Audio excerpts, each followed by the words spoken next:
السلام علیکم عزیز طلباء و طالبات. گزشتہ لیکچر میں ہم نے ادبی تحریک کسے کہتے ہیں اس پر تفصیلی روشنی ڈالی تھی. آج ہم اپنے نصاب کی طرف آگے بڑھتے ہیں اور نصاب میں شامل جو ایک ادبی تحریک ہے علی گڑھ تحریک جس کا نام ہے اور جس نے زندگی کے ہر شعبے کو اس وقت متاثر کیا ہوا تھا، ایسی تحریک کے آج کے لیکچر میں ہم مطالعہ کریں گے.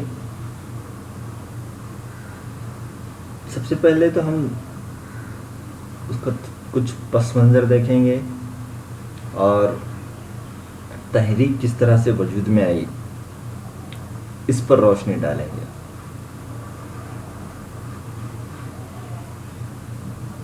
ہم سب جانتے ہیں کہ سر سید احمد خان، جنہیں مسلم قوم کا مسیحا بھی مانا جاتا رہا ہے، ان کی مسلسل کوششوں اور بے مثال قربانیوں کے بعد علی گڑھ تحریک وجود میں آئی تھی.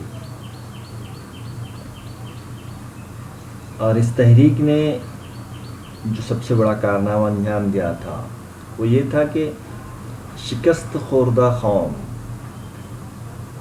یعنی کہ جو ہاری ہوئی قوم تھی، جو شکست کھائی ہوئی قوم تھی، اس کو تباہی کے جو گڑھے سے نکالا اور اس کا جو کھویا ہوا وقار تھا دوبارہ سے اس کو بحال کیا اس تحریک نے. تو یہ سب سے بڑا کارنامہ جس کو ہم کہہ سکتے ہیں علی گڑھ تحریک کا. علی گڑھ تحریک وقت کا تقاضا اور زمانے کی اہم ضرورت تھی اور اسی کے جواب میں یہ تحریک کی ابتدا ہوئی تھی. یہ وہ دور تھا جس وقت تقریباً تمام ہندوستانی مسلمان پوری طرح برباد ہو چکے تھے. ویسے تو اس سے پہلے ہی مغلیہ سلطنت کا جو شیرازہ تھا وہ بکھر گیا اور اس کے بعد مسلمانوں کا زوال شروع ہو چکا تھا. لیکن جو 1857 کی ناکام بغاوت ہوئی اور اس ناکام بغاوت کے بعد جو تباہی ہندوستان میں مچی اور اس تباہی کے نتیجے میں خاص طور پہ جو مسلم لوگ تھے ان کو ہر پہلو سے برباد کرنے کی کوشش کی گئی اور دیکھنے میں یہ آیا کہ مسلمانوں کا بڑی ہی تیزی کے ساتھ اس بغاوت کے بعد زوال ہوتا گیا. اس بغاوت میں ہندو اور مسلمان دونوں بھی شامل تھے، لیکن ہوا یوں کہ اس بغاوت کا سارا الزام مسلمانوں کے سر پر رکھ دیا گیا اور انگریز حاکموں نے مسلمانوں پر مظالم ڈھانے شروع کر دیے. اس وقت جب ایک تصویر دیکھنے کو ملتی ہے تاریخ کی کتابوں سے، یہ پتہ چلتا ہے کہ مسلمانوں پر اس وقت جو تکالیفیں تھیں وہ کس قسم کی تھیں. تاریخ کے کتاب سے پتہ چلتا ہے کہ کوئی آفت ایسی نہیں تھی جو اس زمانے میں ہوئی ہو اور یہ نہ کہا گیا ہو کہ مسلمانوں کی ہے. یعنی کہ کچھ بھی اگر ہوتا، کچھ بھی حادثہ سانحہ کیا جاتا تو اس وقت یہی کہا جاتا کہ مسلمانوں نے کیا ہے. کوئی بلا آسمان پر سے نہیں چلی جس نے زمین پر پہنچنے سے پہلے مسلمانوں کا گھر نہ ڈھونڈا ہو.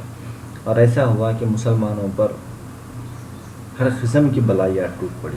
جو کتابیں سے ہنگامے کی بابت تصنیف ہوئیں ان میں بھی یہی کہا گیا کہ ہندوستان میں مفسد اور بدذات کوئی نہیں مگر مسلمان مسلمان مسلمان.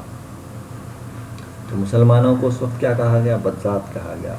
کوئی کانٹوں والا درخت اس زمانے میں نہیں اگا جس کی نسبت یہ نہ کہا گیا ہو کہ اس کا بیج مسلمانوں نے بویا تھا، اور کوئی آتش بگولا نہیں اٹھا جو یہ نہ کہا گیا ہو کہ مسلمانوں نے اٹھایا تھا. کیا کیا کہا گیا دیکھیے. کانٹوں والا درخت اگر اگتا ہے تو اس کا بیج مسلمانوں ہی بویا، ایسا کہا گیا.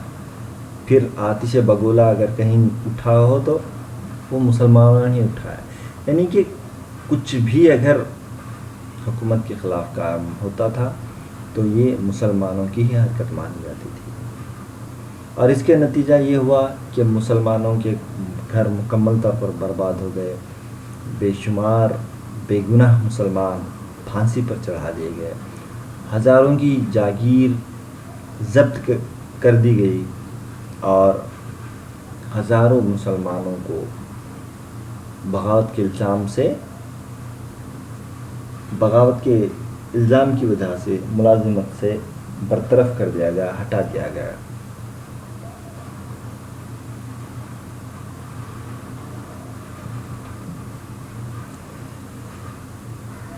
ہوا یوں کہ بے گناہوں کو برباد ہوتے دیکھ کر سر سید کا دل تڑپ اٹھا، لیکن ان کے پاس کوئی تدبیر ان لوگوں کو بچانے کی نظر نہیں آ رہی تھی. اور ایسے میں مایوسی اور ترک وطن پر آمیدہ ہو گیا، لیکن دل میں قوم کا درد تھا. تو سر سید کا معاملہ یہ رہا کہ وہ بہت درد مند دل رکھتے تھے، تو یہ تمام چیزیں دیکھ کر بہت پریشان ہوئے. اور ترک وطن پر ان کو، یعنی کہ ہندوستان چھوڑ کر چلے جانے پر یا کہیں اور منتقل ہونے پر دوسرے ملک میں ان کو تیار کیا گیا، لیکن ان کا جو درد مند دل تھا یہ بات ماننے کو تیار نہیں ہوا. ان کی غیرت نے یہ گوارا نہیں کیا کہ وہ اپنے بھائیوں کو مصیبت میں چھوڑ کر خود گوشے عافیت میں جا بیٹھے. اس لیے انہوں نے ہجرت کا جو ارادہ تھا وہ ترک کر دیا، اور پھر وہ اس پر سوچنے لگے. کئی دنوں تک وہ یہ سوچتے رہے کہ آخر اس کا حل کیا نکالا جائے یا اس پر کیا کام کیا جائے.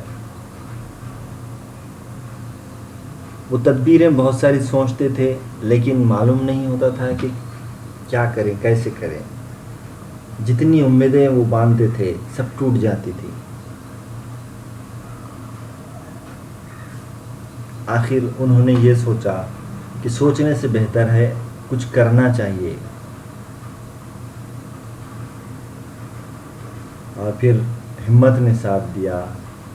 انہوں نے صبر کا سہارا لیا اور اپنی قوم کی بھلائی کے لیے انہوں نے قدم اٹھانے شروع کر دیے.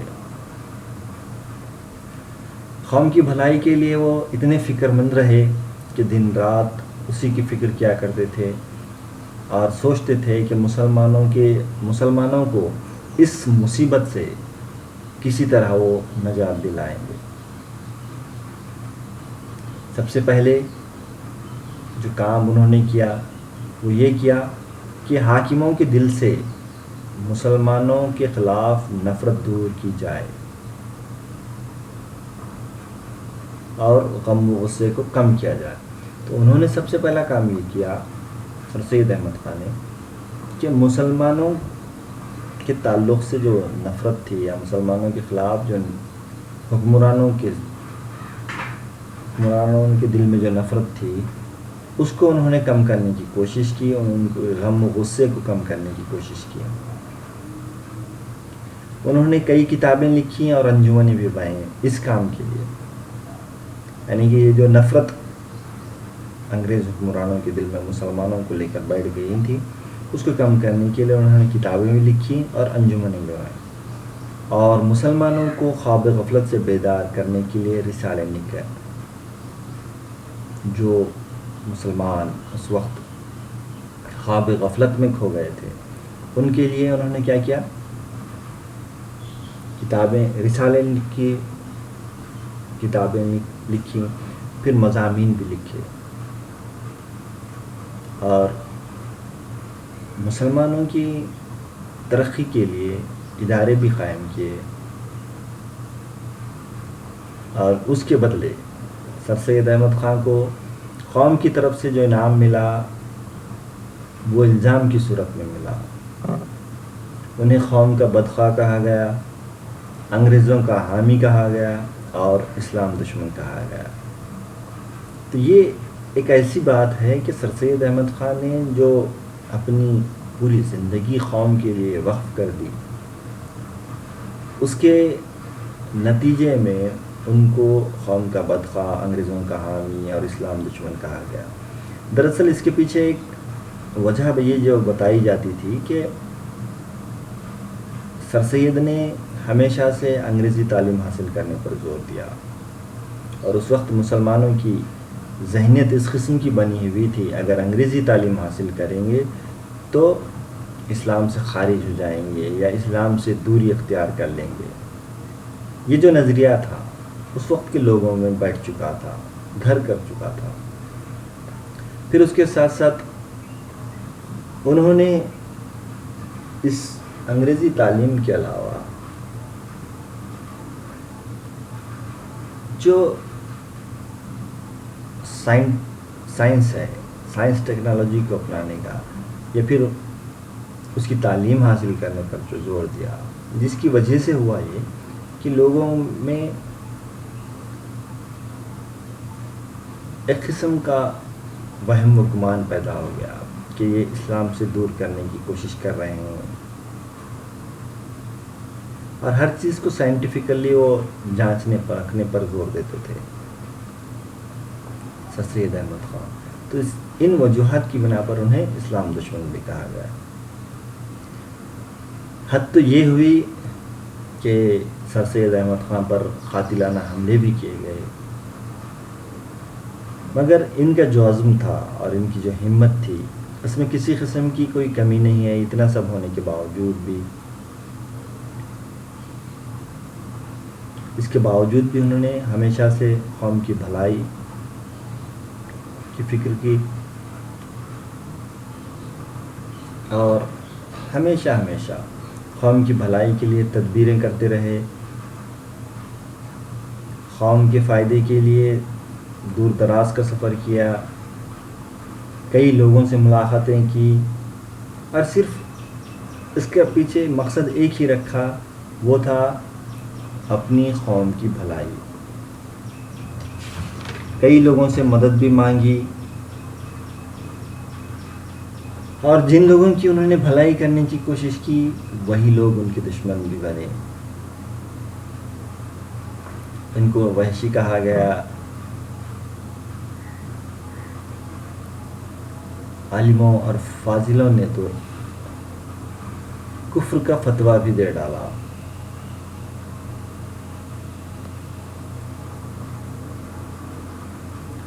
ان کے عزیز و اقارب انہیں سمجھاتے رہے کہ اس طرح سے آپ جو کام کر رہے ہیں اس سے آپ کو کیا ملے گا، جبکہ آپ کی قوم یا آپ جن کے لیے بھلائی کی کوشش کر رہے ہیں وہی لوگ آپ کے خلاف ہو چکے ہیں، آپ کو بدنام کر رہے ہیں، آپ پر حملے کر رہے ہیں. تو وہ خاموش ہو جاتے تھے، لیکن اپنے کام کو انہوں نے کبھی بند نہیں کیا، اس اصلاحی کام کو جاری و ساری رکھا. ایک دیوانگی تھی سر سید احمد خان کو قوم کو بیدار کرنے کی، قوم میں اصلاح کرنے کی. تو آخرکار یہ دیوانگی رنگ لائی. سر سید کی جو مسلمانوں میں بیداری کرنے کی جو کوشش تھی اس کے آثار پیدا ہونے لگے،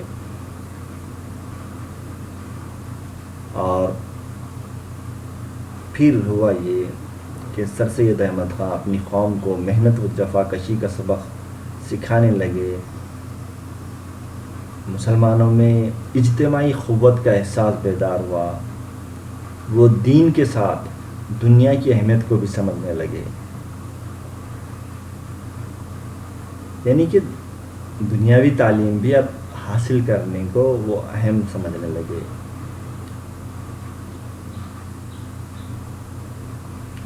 سر سید کی کوشش نے قوم کو دوبارہ اپنے پیروں پر کھڑا کرنے کی کوشش کی، اور وہ قوم پھر دوبارہ سے ترقی کی راہ پر گامزن ہو گئی.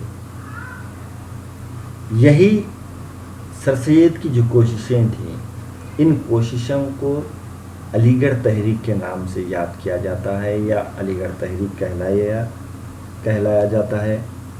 اور چونکہ اس کا مقصد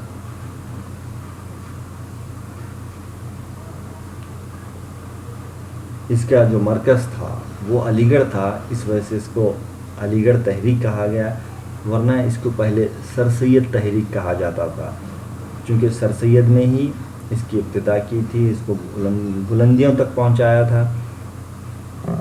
لیکن اس کا جو مرکز تھا وہ علی گڑھ تھا، اس وجہ سے اس تحریک کو علی گڑھ تحریک کے نام سے بھی یاد کیا جاتا ہے. بنیادی طور پر یہ ایک اصلاحی تحریک ہے جس میں ہندوستانی مسلمانوں کی زندگی میں جو خرابیاں پیدا ہو گئی تھیں اس کو دور کرنا اس کا اصل مقصد تھا.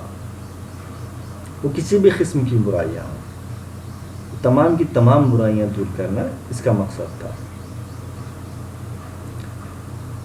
پھر ہم دیکھتے ہیں کہ علی گڑھ تحریک اس میں بہت حد تک کامیاب بھی ہوتی ہے، اور مسلمانوں میں بہت ساری تبدیلیاں دیکھنے کو ملتی ہیں. شکریہ.